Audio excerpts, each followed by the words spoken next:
చచ్చిపోయిన మనుషులు ఎడారిలో పడేస్తే రాబందులు వచ్చి పీక్కొని తింటాయి.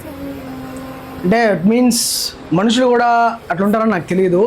ఈ మధ్య పునర్విక పాప కోసం మనం అందరూ కొద్ది డబ్బులు డొనేట్ చేద్దాము అనేసి నేను కూడా వీడియో చేస్తున్నాను.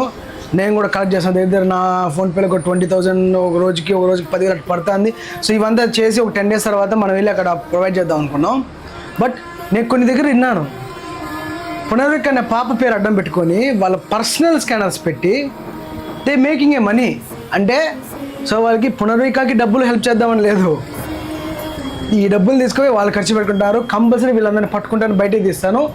ఆ పొద్దు నేను మాట్లాడతాను, మీరంతా ఎందుకు బతుకున్నారు అనేసి. ఆ పొద్దు మీరంతా తలదించుకుంటారు.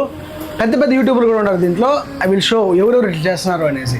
ఫస్ట్ నేను ఈ 10 రోజుల క్యాంపెయిన్లో నేను ఎంత డబ్బులు కలెక్ట్ చేస్తున్నాను, ఎంత పోయిస్తున్నాను అనేసి నేను నా తమ్ముడు ఒకడు ఉన్నాడు NS ఫుడ్ అని కలిసి చేస్తున్నాం, ప్రూవ్ చేస్తాం. Thank you.